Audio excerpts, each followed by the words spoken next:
Welcome, Exiles, to my update on the 100% Mind Over Matter character.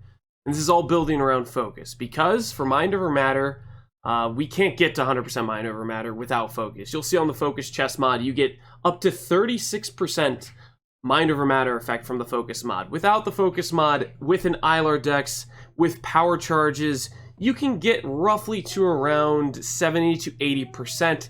That's the top of your limit there. You're not getting anywhere near 100%. With the Focus mod, however, you can get to 100% without an Ilar Dex, and you can do it on a Cyan or a Hierophant. Now, how does this work roughly? We are scaling 15% with an enchant, so these mods would normally be 32% Mind Over Matter and 15% Mind Over Matter. With the enchant, it goes to 36 and 17, which takes us all the way to 53% Mind Over Matter. You then add in our passive tree, Mind Over Matter, gives us another 30%, takes us to 83%. We get another 8% from being an Ascendant, takes us all the way to 91, and then 10% from the Watcher's Eye takes us to 100% Mind Over Matter. So, with Focus up, we have 100% Mind Over Matter. Now, the tricky part, and the basically gear-defining part of this build is getting Focus down to a reasonable cooldown time, because Focus itself is a buff that lasts for 4 seconds with a 12-second cooldown. It cannot be modified by skill effect duration. It can't be dragged out by self-cursing yourself with Temporal Chains or with Solstice Vigil. Nothing like that affects the duration of your Focus. So the only way you can get Focus to 100% uptime is getting the cooldown time down to 4 seconds, because when you activate Focus, during the duration of Focus, the cooldown goes down as well. So, simply put, we need 200% cooldown recovery rate. We get that, but when I show you my gear, you're going to see it cost us everything, and I mean everything. Every gear piece had to consider cooldown recovery rate. We could not spare a single affix really on our gear to do other things. For the most part, this was our main driving thing between all the gear we crafted. In the end, this gear I'm going to show you cost somewhere in the range of 700 to 900x in personally crafting it. It did not exist on the market. We could not buy this gear. And frankly, it's probably not resellable for the value we crafted it for, because besides us, I don't think anyone else cares about all these Focus mods to this finely tuned crafted stuff. Huge thanks to a few different people who supported the funding of this build. I usually don't take handouts for builds. I like to do everything on my own, but I was going to quit the league, and this build I wouldn't have been able to do without some funding, so I actually end up taking some handouts, and I appreciate the handouts because it made this possible. And it made a project worth doing and trying to do. So, thanks to Viadante, he gifted us a mirror. Thanks to MBX, he gave us 100x.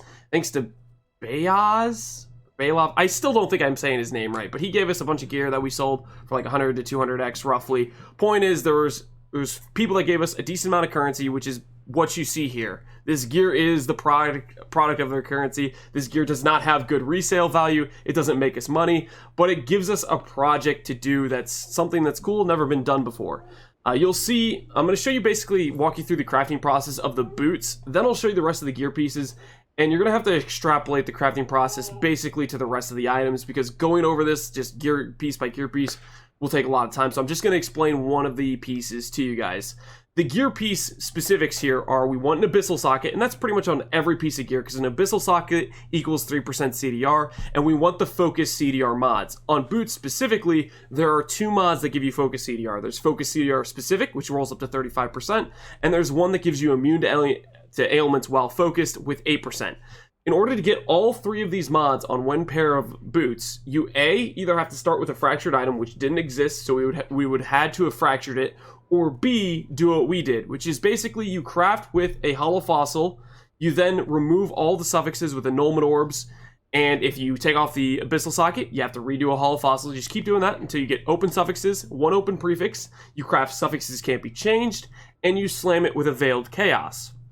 Once you hit a veiled suffix, you basically have about something like a 1 in 5 to hit one of the Focus mods we care about. And if you don't hit the focus mod we care about, you have to start over. So every time it's costing us like 2x. The most efficient way to do it was actually getting a imprinted version of Suffixes Can't Be Changed in an Abyssal Socket, regling, then doing the Veiled Chaos. Basically, you get the idea. Every time we miss the Veiled mod, we have to start over on the item, and it's going to cost us an x to 2x roughly. And then, once we get one focus mod on there, if we have an extra suffix that comes on in the process, we have to annul that. If we brick the item with the annul orb, we start over. If we don't brick it and we take off through some sheer luck, we then Veiled Chaos again with Suffixes Can't Be Changed. So it won't take off our Abyssal Socket. It won't take off our good focus mod. Sorry about Lance in the background. I might have to cut this together if he gets too loud. But anyways, point is, once we have the Abyssal Socket and a good focus mod we care about, we have to Veiled Chaos another suffix onto there, and we have to hit another 1 in 5 for the item we want. So it's a process that ends up costing a lot of X in metacrafts and a lot of attempts in slamming on the correct veiled suffix. This is basically your way of getting multiple veiled affixes on the same suffix pool. I think you potentially can Ashling slam 2 suffixes, but I don't think that's a very common outcome. I think it's very rare, if that. And if you did that, you also have to hit both the mods you care about. So that's the idea of crafting for pretty much the majority of these gear pieces I'm going to show you. I'm going to hover over them real quick just to show you what we're working with. We have double focus mods with the attack and cast speed focus, CDR focus with an Abyssal Socket again.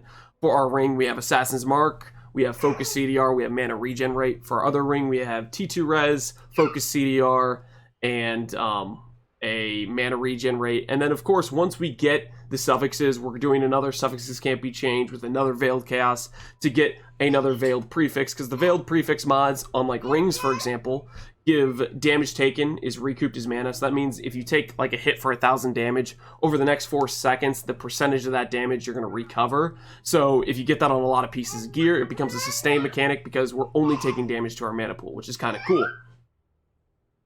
He's happy now because he's starting to do the thing where he can like stand, like he's on his knees and his hands, he's kind of rocking back and forth. So he's prepping to crawl. So he's pumped about it.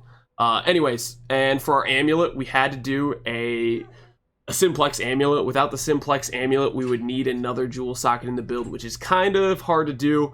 Point is, it gets us another couple percentages on our CDR. We had to get a perfect rolled CDR Hyperboreus. We had to get... Then with our wands, we went for Fractured Mana, going for the double damage mod, ideally, and then something like Cast Speed. For this wand, we hit Trigger Socket Spell, and I thought maybe that could be useful, so I kept it for the time being. And then the other wand, we went for a little bit better mods with an Abyssal Socket, Cast Speed, and double damage. This is probably the top tier of wand we're looking for. We still have the 30 quality of these, whereas this wand's a little bit worse, and maybe I'll min-max it later if we get some more currency to do so. After that, for our helmet slot, 12% CDR is the highest you can get. With a rare helmet, you can get 11%. That might end up being the play to get a helmet slot and then get one more jewel socket in the build. Potentially, we could go for that as well, because there's some pretty crazy helmets you could make. So hopefully that starts to give you an idea of what we're working at. We're working at getting together. You'll see if I go over my gear pieces and we start counting up the focus CDR. We get 59 from our belt. We get another 46 from our boots, another 11 from our gloves, 12 from our helmet, 3 from the wand here, 3 from this wand. We get 8% from both our rings, 8%. We get 11% from our amulet, and then the 3% I was adding in were Abyssal Sockets, in case you guys are wondering. So that all takes us to around the range of 161%, I believe.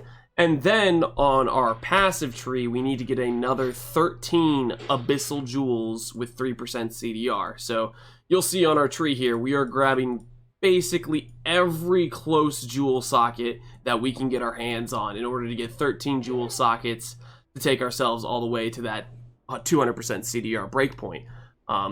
Our jewels are not all that good. The hard part about jewels, and this is a whole nother layer of expense, is CDR, the top tier CDR, is limited to 86 jewels, which that basically means you're not going to be able to find fractured abyssal jewels with the mod you want. On top of that, it also means you're going to be crafting these yourself, because there's not too many people dropping level 86 abyssal jewels, which means there's barely any on the market to begin with that even have cooldown recovery rate on them.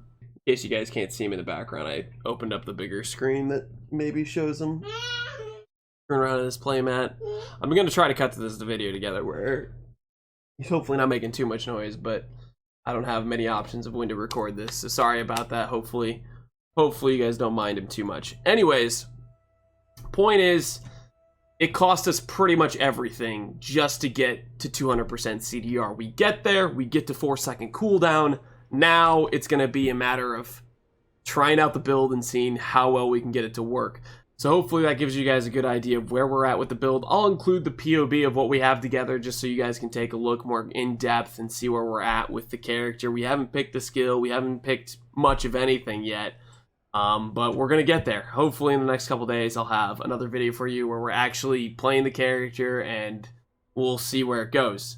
Before I go though, I will mention this one thing. This makes me worry a little bit that I might have to get maybe one more jewel socket for another 3% CDR or something, and that's me holding down this left click. You'll see that the focus mod buff in the top left, it disappears for a split second. Now technically, the duration's 4 seconds, the cooldown's 4 seconds. You would think with an instant skill that means 100% uptime.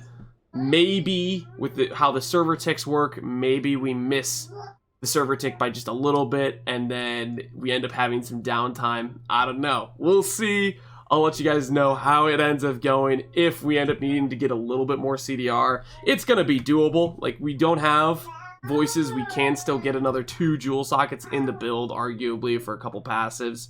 It's going to be doable. But it's going to start getting real dicey if we have to start stacking more CDR to get rid of that little, I don't know, split second, if it is a split second of actual downtime.